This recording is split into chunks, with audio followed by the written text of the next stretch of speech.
أنا راجل يعني يمكن حضراتكم ما تعرفونيش كمعلق رياضي، علقت مباريات كتيرة جدا جدا في دوري القسم الثاني. هي معظم المباريات اللي أنا علقتها كانت في دوري القسم الثاني. كان الشرقية للدخان بيلعب في دوري القسم الثاني، وكان بيلعب فيه حسين الشحات. فلما كنا كمعلقين والمعلقين الرياضيين بيروحوا يعلقوا مباراة الشرقية للدخان، كان حسين الشحات. يعني أنا كمعلق بروح أخد السكور من المدير الإداري، من مدير الكورة. أحيانا يجي لعيب كابتن فريق أقول لي أنا هديك السكور. فكان حسين طبعا ده كان زمان دوري مظالم. دلوقتي بعد الإعلام ووسائل الإعلام المتعددة والاهتمام بالكرة وبالدوريات الأخرى بقى الكل متشاف يعني، ومع السوشيال ميديا بقى كله متشاف.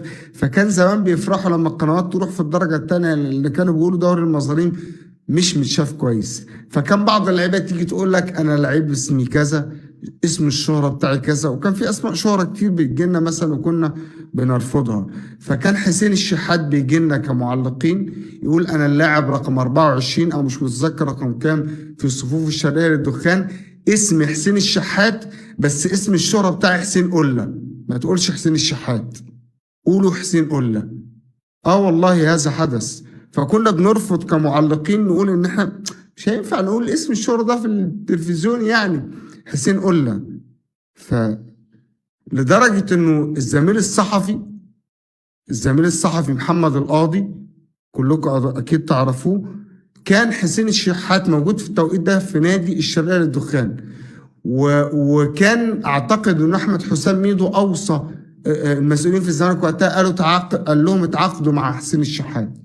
اللاعب الشرقية للدخان كان كويس، فالزمالك كان قريب من التعاقد معاه. فمحمد القاضي الصحفي الزملكاوي كتب، كان بيغطي اخبار نادي الزمالك، كتب كده منشط قال الزمالك يقترب من التعاقد مع قلة الدخان، او قلة الدخان في طريق انتقاله الى الزمالك، اللي هو كان قلة اسم الشهرة الخاص بحسين يعني. وحتى زمايله بينادوه كده مبروك يا قلة مش عارف ايه، وهو بيرد عليهم. لما احنا الموضوع اثير قبل كده، الناس دخلت على صفحة حسين لقيت ان كل اصحابه بيقولوا له الاسم، وهو بيحبه على فكرة.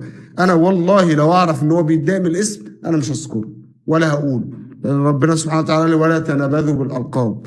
فانا اقسم بالله لو الاسم بيضايق حسين مش هقوله، بس انا عارف ان حسين بيحب الاسم ده. فعشان كده برضو عايز اساله، انت يعني اخفيت الاسم ده مؤخرا ليه؟ ده رقم 1.